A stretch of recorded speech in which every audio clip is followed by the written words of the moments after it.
she described the shakedown. She was scared. I mean, she was obviously no cameras, no recorders, but also scared that even somebody would see us just talking.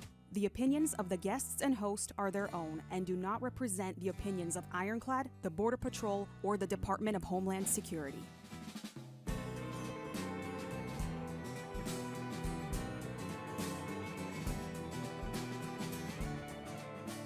Welcome to Borderland Narcosis, an Ironclad original presented by First Form Supplements. Go check out firstform.com/Borderland for your supplements today. My next guest is Ioan Grillo. We've had him on several times. This man is a wealth of knowledge. He lives in Mexico.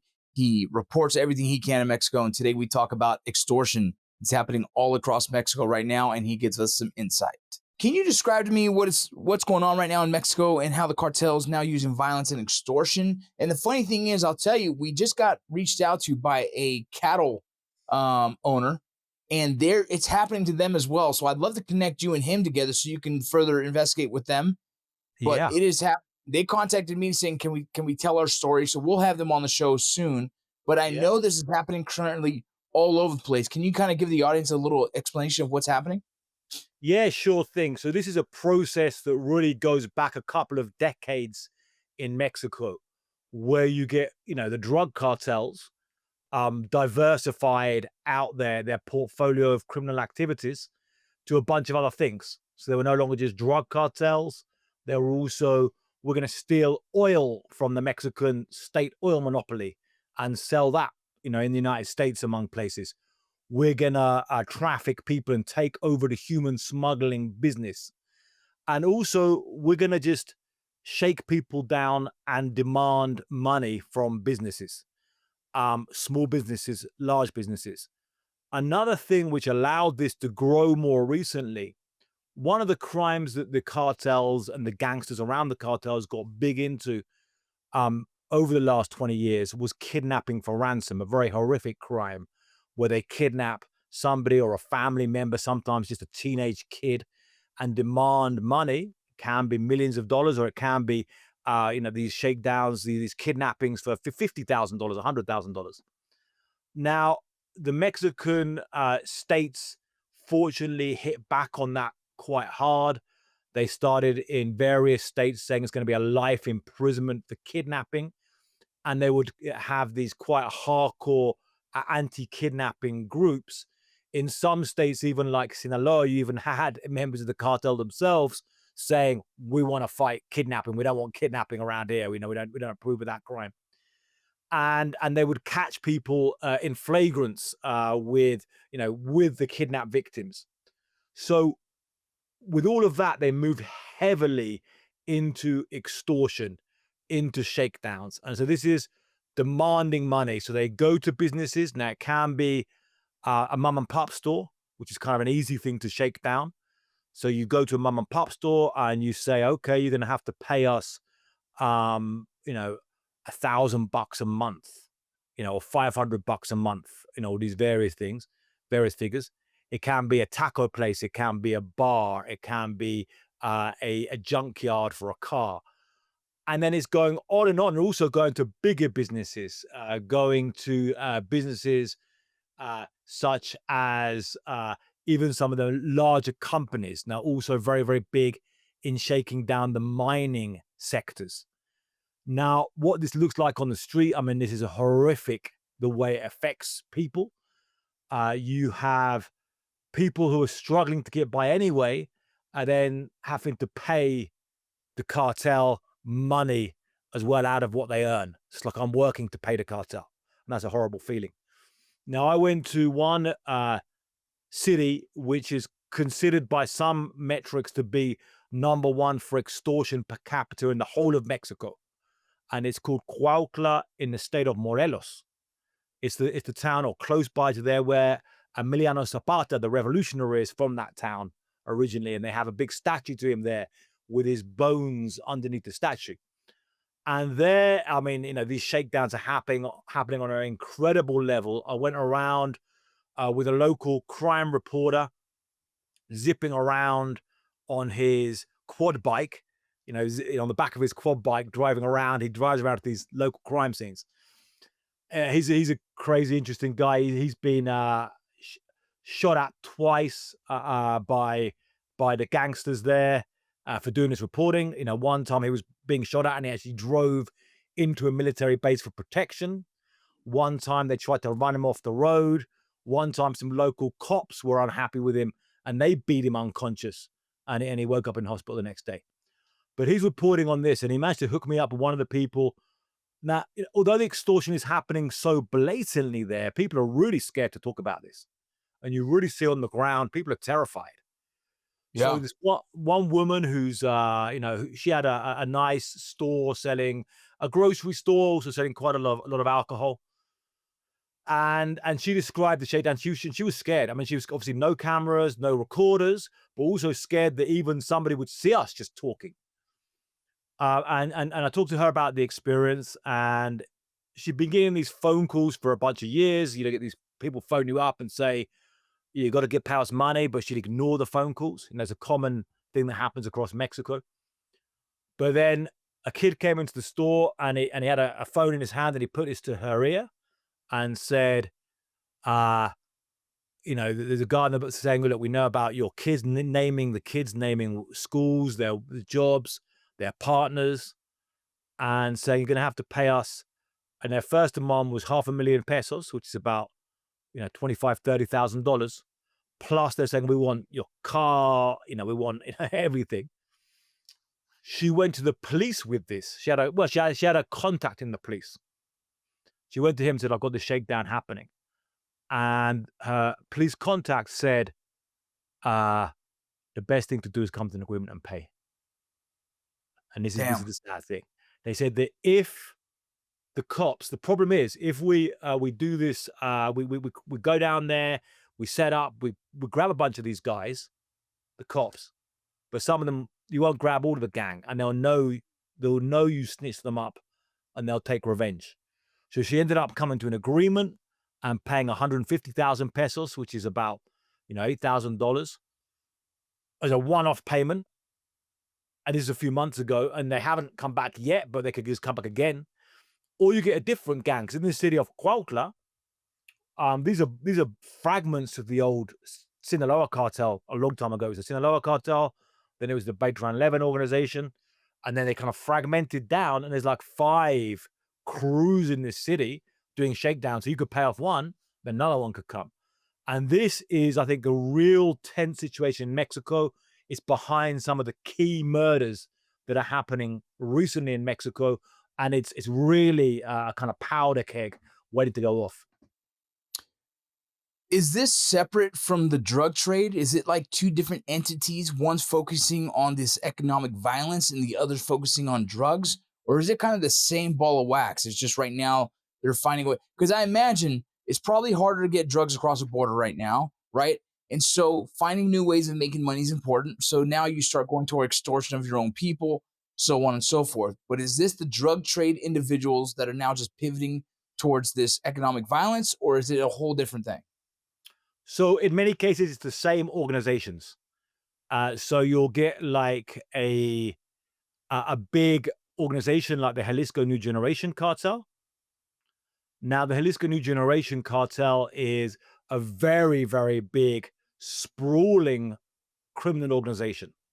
So it's got some people in the organization dedicated to trafficking drugs, but it's also got the local plazas, as they call them, the local turfs around the country, the territories around the country. And these territories each have their plaza bosses. And the plaza boss that also very much be engaged in another important business for them is selling drugs locally. Selling crystal meth is a big deal now in Mexico, selling crystal meth. Selling weed, and selling cocaine. It's generally the 3 drugs they sell, their drug selling points. And then they'll have their people dedicated to extortion, going around assessing businesses doing shakedowns. Now, as well as that, you've got other crews, so another crew is La Familia, originally called La Familia Michoacana, originally began in the state of Michoacan, but now their real head base is in the state of Mexico, and they're massive on this extortion, shakedowns. They're also involved in the drug trade. Also, they've been involved in a big way in moving heroin, But they again, as you say, they suffered because of the drugs, because of drug income being hit, and they're moving over to this. But as well as that, you get some of these local crews, like in Cuautla, who are like the fragments of the old big cartels. So what I mean by this is you got like, if you look specifically at Cuautla, you had the Sinaloa cartel going back 20 years with its people in the state of Morelos. Back then, they would fly in the cocaine from Colombia and fly it in fact, to airfields and, you know, even the airports in Morelos, and move the cocaine with police and military protection. There was a civil war in the Sinaloa cartel going back then, and you had a break off of the faction of Arturo Beltran Leyva, who was a very crazy, powerful drug trafficker, Barbas the Beard, Arturo Beltran Leyva. And this was his empire. He went to war with Chapo. He killed one of Chapo's sons. He killed a head of the federal police.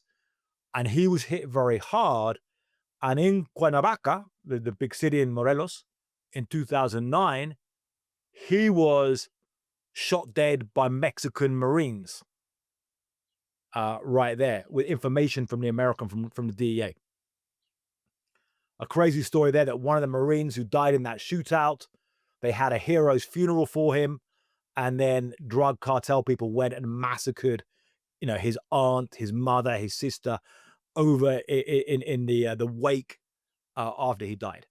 So after Arturo Beltran Leyva was killed, a bunch of the people under him formed these other smaller cartels, or you could call them cartelitos, like small cartels. These include Los Rojos, Guerreros Unidos, Cartel Independiente de Acapulco, the Independent Acapulco cartel. These were formed out of fragments of his empire. Now, some of these cartels have even been hit. Guerreros Unidos, particularly, they were hit after they were involved in the kidnapping and disappearance of 43 student teachers. A big case, the Iguala Otinapa case, maybe burned to death. So then you've even got them breaking up and forming these other new small groups, you know, with these kind of, some of the even almost comical names, like La Mera Verga is one of these small groups, you know, these different small kind of organized gangs who are still connected to some of the big cartels, and they're still involved in selling drugs locally. But really their big income they're just doing is just shaking people down. And for them, it's kind of like easy money. It's like, you know, why work for a living? Well, just go around with a bunch of, you know, AK-47s and AR-15s and say to people, you pay me, you work for a living, and you pay me the money you're earning. And it's the failure to stop this. Now, one of the issues with stopping this as well is the connections to the police they have. So obviously they make a bunch of money from the extortion, they pay off the police. Now, I talked to one guy who'd actually been kicked out of the Morelos police, he says, for actually denouncing the corruption there. But he believed that in that Morelos police force, about 20% of the force are corrupt. In that 20% are working for cartels, basically, a fifth of the force. Yeah. In some forces in Mexico, it's probably like 100%. But in this state, he said it's about 20%. The problem is if you have 20% of the force working with the gangs, the cartels, it means they're always one step ahead. So if somebody comes to make a witness statement against the cartel for extortion, then before they know it, their name has been given to the cartel. So they're massively exposed. If you're looking for a recovery shake that actually does its job, check out Formula One from First Form. It's a rapid digesting whey protein isolate made for post-workout recovery. That means that it gets into your system fast to help the muscles repair and cut down soreness. It mixes ultra smooth, it's easy on your stomach, and it tastes legit. All the flavors are good, but for me, Cinnamon Toast Crunch is hands down the best one. Plus, it's NSF certified for sport and Informed Choice certified, so you know it's clean. First Form is giving free shipping on orders over $100, and if you don't love it, they'll give you your full refund. Hit the link in the description and grab Cinnamon Toast Crunch Formula One today. Out here on Borderland, we talk a lot about cartels and traffickers, but some threats hit closer to home. Take the CJNG timeshare scam we covered. People get scammed out of thousands. Their personal info stolen and sold online. Your name, your address, phone numbers, even your family's info can end up in the wrong hands, putting you at risk for identity theft, scams, or worse. I value having control over my personal data, and that is why I've teamed up with DeleteMe. Like the experts we've talked to on Borderland who go after bad actors, DeleteMe works to remove your personal info from hundreds of people search and data broker sites. They do it continuously, securely, and without outsourcing. Real privacy advisors are available if you need help. For over 15 years, DeleteMe has been leading the fight to protect personally identifiable information for individuals and businesses' employees. They verify your info is accurate on these sites before removing it, cutting down unnecessary exposure. It's very simple. Just create an account, fill in your basic information on the dashboard, and DeleteMe takes care of the rest. You'll receive a report about what was removed in about a week. So take control of your personal info. Go to joindeleteme.com/ironclad and use coupon code Ironclad or scan the QR code to get started. One of the few services that actually keep your information out of the wrong hands. What happens if someone defies them? You know, I know there's a couple stories in here where they've been murdered. Is that common? Are the people, they say, no, I'm not going to do it, or I'm not going to give you my stuff. Are people getting murdered for it? Absolutely. So like when I was going around with this journalist in Cuautla, and we showed him, and he was like, I mean, it was a crazy tour around the town. And it was like, that place over there, a guy was just shot outside that business there, they burned it down. That place there, they shot it up. And it was just like every couple of blocks. Now, a couple of the big cases what we've seen, there's been some times when people have stood up. So there was a case a couple of years ago in the state of Mexico when the cartel, members of La Familia cartel, again, I mentioned them as a big, really involved in this shaking down. And just as a note, the shaking down is so big now that this actually affects the whole Mexican economy. I mean, this pushes up inflation. Yeah. Because you've got like, when you have limes and avocados and then oranges. Now, even if the orange groves themselves aren't being shaken down, they'll shake down the trucking companies. They'll shake down the warehouses. So like it starts to go, all of the prices, going up. It's narco inflation. This is what a federal deputy said. This is narco inflation happening now in Mexico. So some case of people standing up to this and what happened. So there was a case a couple of years ago in the state of Mexico where the familia went to these farmers and they wanted to go and we want to raise the price. So the problem is as well is that sometimes you might get a bit more of a belligerent cartel boss who kind of says, okay, we'll shake you down for like a couple of dollars so you can still make some money, but just pay us some cash here. But then you get people who are just like psychopaths who are just pushing up the price all the time until it becomes like, we want, half of what you make, it becomes impossible to run a business. And in this case, they went for a meeting to say, we want to push the prices up. These farmers, the farmers went with machetes. And the guys had guns, but they just went for them. They attacked, and they just they killed some of these guys, even though they were new. These are, and this is like, again, this is the sleeping tiger, as the guy we're going to get to says. This is a tiger that can awake. How the regular people being forced to pay money in this way. Now we get to the case of two cases in Michoacan. So we have Carlos. Manzo is the bigger case, but just before Carlos Manzo, you had a case about 10 days before of a representative of lime growers in Michoacan. The lime growers have been an industry that's been shaken down for years, extortion for years. A lot of the shakedown of the lime growers back in 2013, 2014 led to an armed uprising of people, particularly lime farmers, taking up with guns to say, we're not going to pay and we're going to fight you. We're going to confront you over this. And there was this big war, and the extortion went down for a while. Unfortunately, a lot of the same people in these, they call themselves autodefensas, self-defense militias, they ended up becoming drug traffickers themselves, using these as a front. And people in Michoacan started calling them narco defensas. Instead of autodefensas, narco defensas. So that kind of went down for a while, but then it's back again. So there's one representative of the lime growers in Michoacan, and he became a spokesman saying, we're not going to stand for this. We're going to go down to the marketplace. There's a market in a town called Apatzingan, where the lime growers, they bring their limes to market, and the lime people who warehouse and bring them into around the country go and buy them in bulk.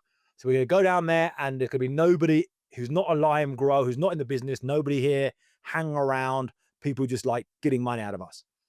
He made this statement, was calling this statement on video, and he was kidnapped, he was tortured, and he was shot in the head and his body dumped. So, it sends a message. You start, we're going to use violence to keep this going. Now, just about 10 days after that, we had Carlos Manzo, who was a mayor of Uruapan in Michoacan, about an hour from there, from Pachengan.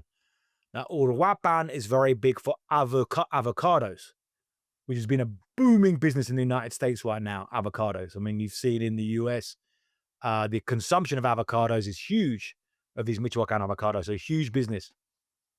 Particularly on game day, I think is very popular in the United States for having a lot of guacamole on game day, and yeah. Like a Sunday game or something like that, chips and walk. On the Super Bowl, I think the sales during the Super Bowl are off the charts. So this is connected to a lot of money, a lot of US dollars buying the avocados, coming down. The cartels are there taking a big chunk of this. Now the mayor, Carlos Manzo, took a hard line. It was saying, we're not going to stand for this, particularly a hard line against the Jalisco New Generation cartel. He was using his own city police in operations to bust some of the Jalisco New Generation cartel people. And he was going on, a lot of interviews saying, we're going to shoot these guys. We're going to stand up to these guys. So this caused him tension with the Mexican president, Claudia Sheinbaum, who starts saying, no, we can't have extrajudicial killings. We can't have massacres. We can't have a war here. We've got to, so, and he was like, we've got to stand up very hard here, and started a movement he's called it El Movimiento de Sombrero, the movement of the sombrero, because he was always wearing a sombrero hat. And on Day of the Dead, or on November the 1st, in the evening, he was in the center of Uruapan with his young child and with people there. The Day of the Dead, big celebration in Mexico. A lot of people in the the calavera, the skull stuff, painted on their face. A lot of stuff around. A lot of ofrendas. A lot of tables they lay out with food and drinks for their loved ones. So he was in this moment of this celebration, Day of the Dead. What a moment. And an assassin came and shot him dead at point blank range. Now, the assassin himself has now been identified, and it was a 17-year-old kid. And this is itself a kind of tragic, worrying story. It's a 17-year-old kid who himself was apparently a meth addict in and out of rehab, who they'd recruited and sent as cannon fodder. I mean, you go in there, they killed this guy afterwards. It's still a bit unclear exactly how he was killed. Maybe some of the police around Carlos Manzo shot the kid dead or jumped on him. It was a little bit, hasn't quite come out very clearly there. But the thing is, you have these assassins. It's very hard to protect against. If you've got somebody who's going in there and is basically on a suicide mission and will go in there and shoot a point blank range. It's not like a Charlie Kirk shooting where they'll shoot from a sniper from a distance. This is like point blank range, go in there. A similar case happened during the Mexican elections last year, and it was a candidate for the mayor was assassinated. And again, an assassin went in there, point blank range, shot the candidate dead. The assassin themselves were killed. And in that case, the word was that they had his parents and his family kidnapped and held, and like, you're gonna have to go in there and do the job. It's like, the kids are, I'm gonna die. We don't care. You're gonna go in there and do the job. And otherwise gonna kill your family. So this kind of suicide mission. Now, there's also another controversy around this. The Carlos Manzo have been on TV saying, I'm being threatened. I want more federal protection here. I want more of the army down here. The army needs to come down here more and more force to the weapon. The army claimed they had 14 guys protecting him, but you watch the videos, you can't see any military guys there.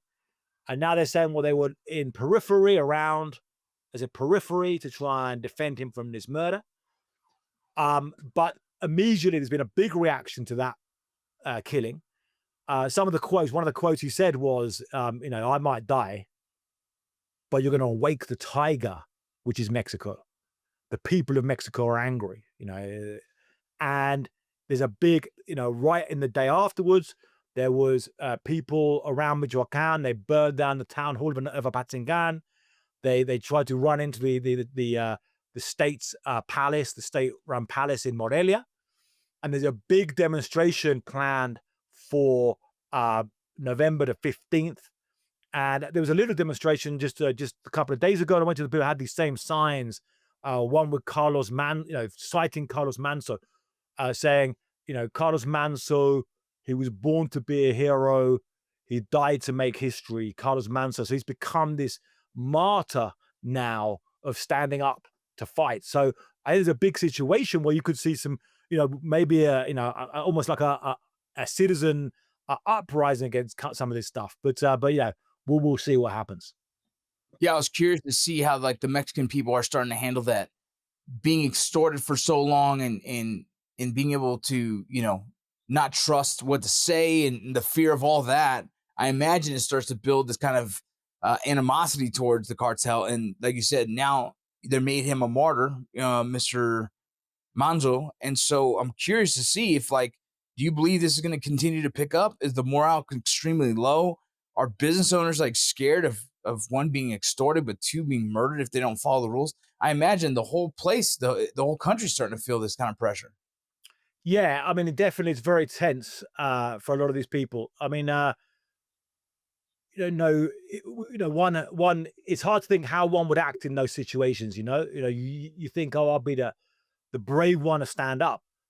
But really, someone's got family. You got kids.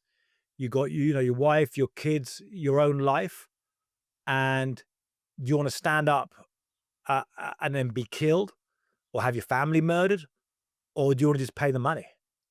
Or do you already decide I'm just going to shut the business and run away? And so a lot of people, having this, courage is, how do you find the courage? And you really want to stand up or just, make the payments. Now, another thing is with this situation is then what's the reaction of the federal government? So you've got Claudia Sheinbaum, the president, and now in some circumstances, I would say Claudia Sheinbaum this year has handled some of the things happening in Mexico quite well, in terms of how she's been handling and in relations with President Trump in the United States. Also, she's been handling that situation quite carefully and delivering things to the Trump administration to try and avoid US military strikes or massive tariffs on Mexican goods. But over this moment of the murder of Carlos Manzo and the first declarations she made, she seemed very defensive. And she was very much blaming this on saying, oh, this is the right wing who are attacking me. They don't really care about the family of this guy, Carlos Manzo, who's been killed. They just want to attack me and use the political pretext, the moment. So it becomes also not only a conflict or a tension between the people and the cartels, but between the people and the government, or certain people in the government. And that's how this gets framed. And that makes it, tricky to how do you find a way. If we look at, say, the situation of El Salvador under Carlos Bukele, sorry, under Nayib Bukele, Carlos Manzo, under Nayib Bukele in El Salvador. So Nayib Bukele, he moved very hard on the gangs down in El Salvador. And it took him some years to do this. And initially, he likely made pact with gangs to try and say, well, you stop killing people, and we're going to kind of, bring the murder rate down a bit there. And then he built up the strength of the federal, or also of the Salvadoran national forces, to then attack and have a mass incarceration of gang members. And one thing about that is he did that, and the people in El Salvador generally massively support him. I mean, he's got a very, very high approval rating. Now, there's cases of people who are against him, and it's, some of the journalists have had to flee El Salvador because they're worried about their own, being incarcerated or being persecuted for standing up to him. He's got a lot of power right now, but he has got massive popular support for moving against the extortionists. So I mean, maybe, we'll see with the Mexican government, could they do something like that or not? I mean, we have got Claudia Sheinbaum, who has proposed a new anti-extortion law. They claim to be saying, well, we're going after these guys. There's nothing. I mean, they might be going after a few of these guys, but it's not really working overall, and people are paying. So a very tense moment. We have had over, I've been covering this for 25 years in Mexico. We've had these moments every few years of sudden anger coming up from people about violence, corruption and stuff, and then it bubbles down again. So we saw it in 2004, 2008, 2011, 2014. Different times this happened. And not one of those times is right now, but let's see, what it becomes. Today's episode is brought to you by Mizzen and Main. I tell you what, this was a wild one when this organization reached out to sponsor the show, because I have actually been wearing their product for the better part of a decade. I spend a good portion of every year traveling the world doing public speaking, and the only clothes that I wear when I do so are Mizzen and Main. They look amazing, incredibly professional, but they are by far the most comfortable professional/athletic technology wear that I have ever worn. Mizzen and Main makes classic menswear with performance fabrics, so it's effortless to look sharp and feel great. The shirts and pants, they look very refined, yet they are stretchy, lightweight, moisture wicking, wrinkle resistant, and completely machine washable, so no ironing or dry cleaning is required. These things are super easy to travel with as well. Mizzen and Main is a veteran-led organization committed to supporting those who have served. They offer a year-round military discount and proudly give back to veteran organizations. For a limited time, Mizzen and Main is giving our listeners 25% off their first order for Black Friday and Cyber Monday at mizzenandmain.com. Promo code Ironclad20.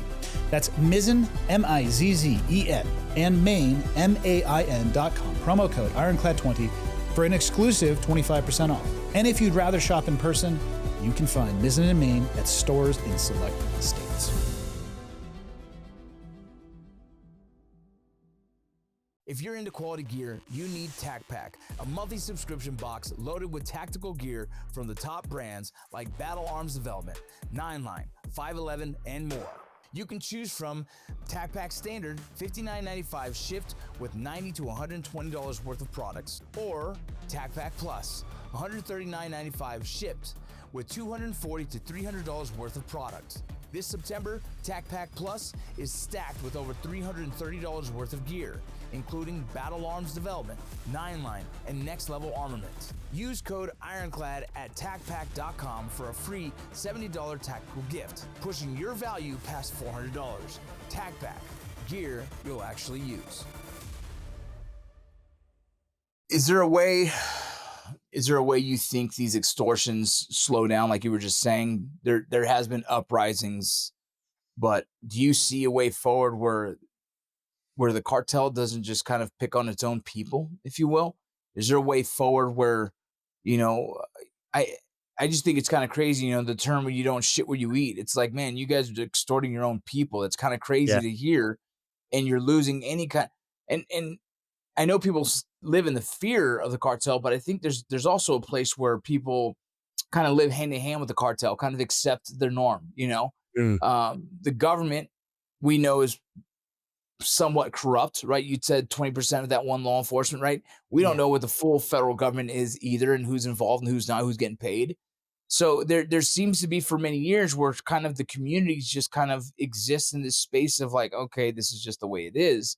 But now it looks like now the cartel's turning on its own people even harsher. And when you do that, you kind of expect there's got to be some kind of uprising. Now, in every uprising in Mexico, it doesn't end well, it seems like, because, no one has the firepower to defend themselves in a sense.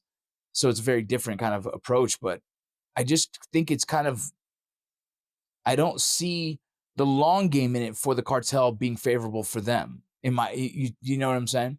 Absolutely, yeah. So, for a long time, the narcos, the cartels, like the idea and cultivate the idea of themselves being the belligerent gangsters, and they also give things to people. Say like, we're nice, we're defenders, heroes of the community. That's the way they kind of sell themselves. Yeah, the Robin Hoods. Exactly, the Robin Hoods. Yeah, the Robin Hoods. There. So you got and that's the image of going back to El Mayo, Zambado, El Chapo. With these nice guys who are just like working hard. Now you did have times where that was true not true that they were super nice guys and they're selling drugs to Americans or selling drugs to their own people, but that they were not doing shakedowns or kidnappings for quite a long time to a lot of these organizations. Now you also have a thing where they give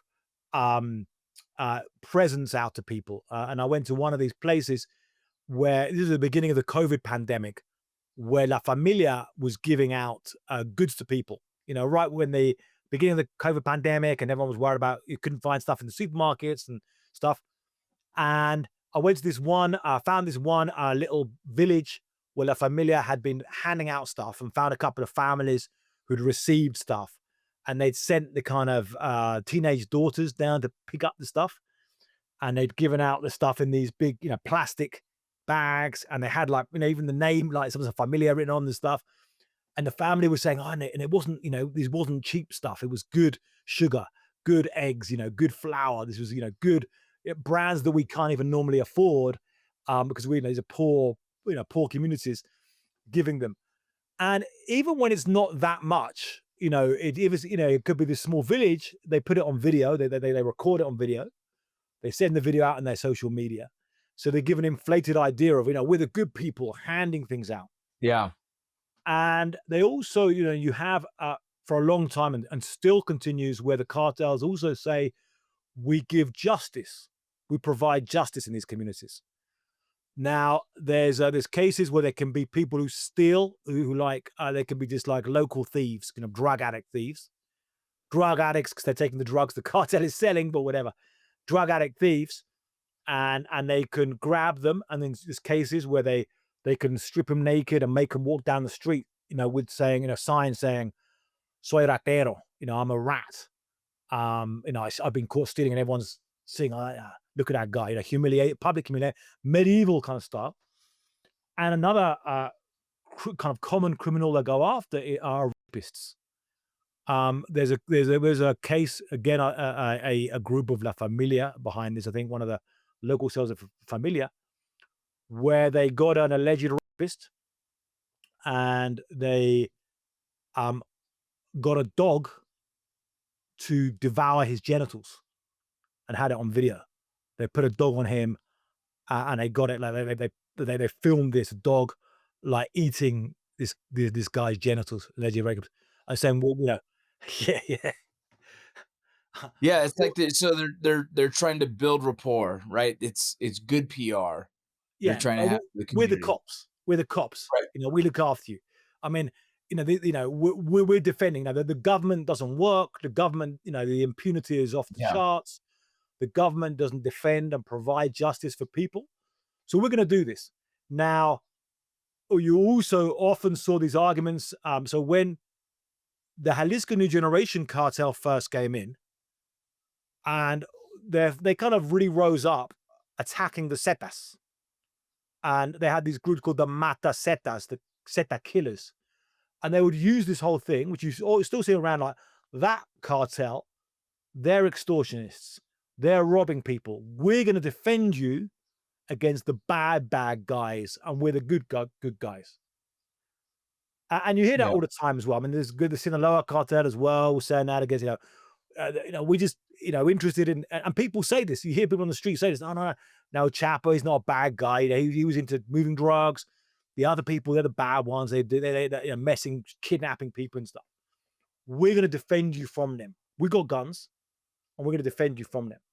However, many of these same groups are just hypocrites. I mean, they'll do that, and then they'll take over the territory, and then they'll start shaking people down. And it can even be like initially they're like, raise some money for the one cartel to come in to chase out the other guys who are shaking us down. So you pay for another cartel to come in, but then you're paying them. It's like, okay, you got to pay us now to protect you. So this is the issue now. Like, it's a good point you raised. Like, how long can it go on? So there's been times where you saw things like in Monterrey some years ago, where the Zetas, the Zetas were one of the first cartels who were really big on this extortion. So the Zetas were a cartel who were initially recruited as former military guys, who some of them even in the Mexican special forces, even some who had training with the United States. Some of these original Zetas. I'm sure you've followed that story.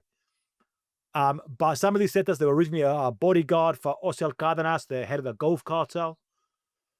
They got bigger and bigger as this army within inside the Gulf cartel. So it's like a cartel within the cartel. And then they broke away. They rebelled against, why do we need to pay these guys?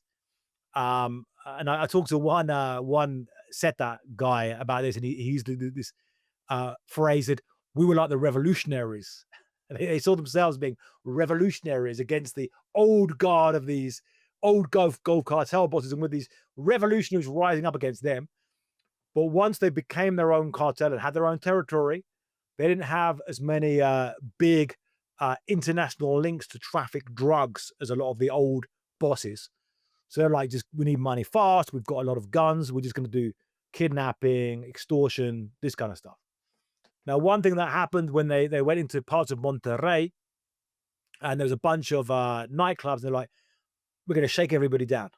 And loads of these nightclubs are just like, shut down. The party's over. Because we can't afford to run a nightclub and pay them.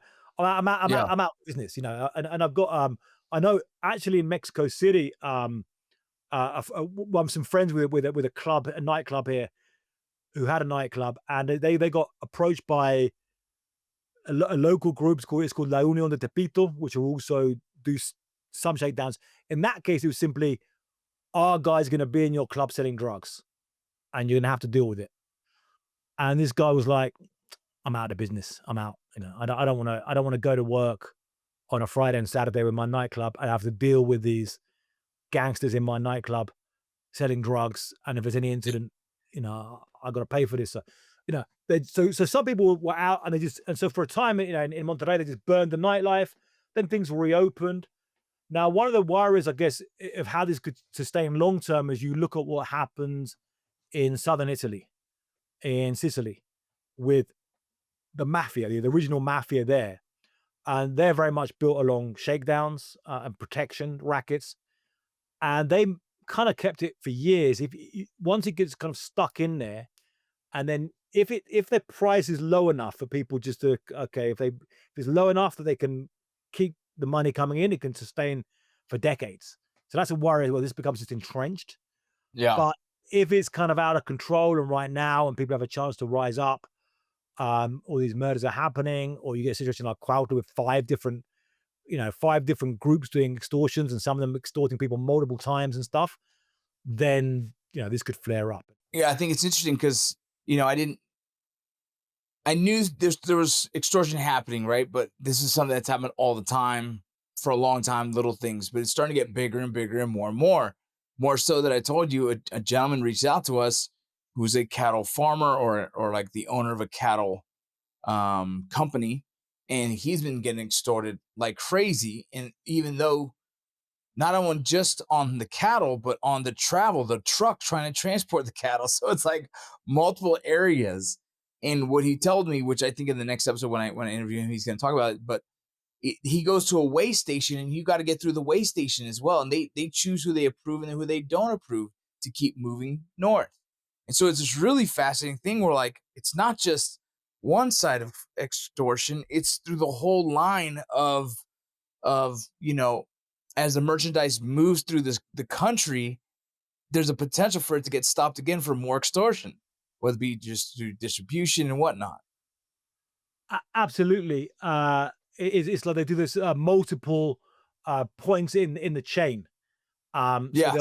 they'll shake down, and again, they're the same with the mining industry. And the mining industry is an interesting one because a lot of these are foreign-owned companies. So this is quite a sensitive issue. Canadian-owned companies, some of these. Really? They'll go in there. Now, a lot of them, I know this for a fact, are paying extortion money. Now, because the companies are nervous about this now as well. And one of the reasons the companies are nervous about this is because of, in fact, the US administration, Trump, naming the cartels as foreign terrorist organizations. Companies are now saying, am I liable? If we're paying shakedown money, am I then cooperating with a terrorist organization? Now, Man. so yeah, it's just a sensitive issue. Now, one of the ways they'll do this is they'll, hide this. So like, it's not going to be on the books of the company with this extortion. It's going to be with a local engineer who's had this somewhere, on the ground somewhere, who's involved with actually running things in the mine. But again, different links in the chain. So it'll be the mine itself, and then the transport companies, which come, sometimes owner, self-employed truckers who come and collect minerals from the mine and take it, and they'll pay, and then different things. And I know one guy who was just doing dealing with a shakedown on a construction site. I mean, kind of basic stuff. But he actually had, okay, how do I write this? And the guy was coming to receive the money. His nickname was Hitomate, El Hitomate, the tomato. So he'd write down on his stuff. He wrote down like gratificación del jitomate, like dealing with the tomato, and then and that'll be on his, actually write this down. So with that happening, but the mining industry is a sensitive one. Now, one good story or a good ending, happy ending story in this. There's a company called Oxxo, which anyone going to Mexico be very familiar with, or in Mexico, Oxxo is the big like 7-Eleven of Mexico. Yeah. And that company is just like, a lot of Mexico is running on these Oxxos. You want to pay your bank, you go to Oxxo. You pay your electricity, you go to Oxxo. These stores are like every couple of blocks. It's a thriving company. So there's a situation in the town of Nuevo Laredo in Tamaulipas in Mexico, right on the border with Laredo, Texas. Yep. And that's controlled by the Northeast Cartel, the CDN, the Northeast Cartel. They control that city. And they went to these Oxxos, and they were like, they go to them and say, you got to pay us. And the people working in the Oxxo are just like, look, I'm just an employee here. And it's one of the reasons it's harder to shake down some of the big companies is because, if you go to somebody's like mum and pop store, you go there, they're like, okay, we're gonna, we know who you are, who your family are, you got to pay us. But the Oxxo guys are just like, I'm just an employee here. And they said, okay, look, you make sure you start. The word goes, and you have money for us, we're going to kill you. So these Oxxo employees were like telling their bosses, look, this is happening. What am I going to do? I'm terrified to go to work. So Oxxo said, we're suspending operations in the city of Nuevo Laredo. None of our stores are going to open. So suddenly in these neighborhoods, in the barrios of the city, you had all these mums complaining. And these are open 24 hours, and everyone just relies on them. So like mums bring, I can't buy milk for my kids. There's no Oxxo. I can't pay, my bills. There's no Oxxo. and complaining to the local cartel bosses in these neighborhoods. So then the CDN and the Northeast Cartel put out a video saying, we've got no problem with Oxos, open up your stores around the city. We've got no problem. And they opened up these places. So it's kind of an interesting case. Now it's that's because the company itself has such muscle. Yeah. And such depends on the community, but that's very few businesses who you can say that for. Yeah, they definitely have the leverage. Man, this is wild, man. It's really cool because, like I said, I'm excited to now interview the other gentleman to hear more about that, and then I'll connect you two. But I really appreciate you joining us today and giving us all this information on the extortion that's happening. It's fascinating, man. Yeah, I mean, it's one of those things. I mean, part of the bigger picture here, and it's a kind of a crazy evolving conflict that's been happening around Mexico. These kind of Mexican cartel wars, the last, particularly the last 20 years. It's a kind of crazy chapter in these.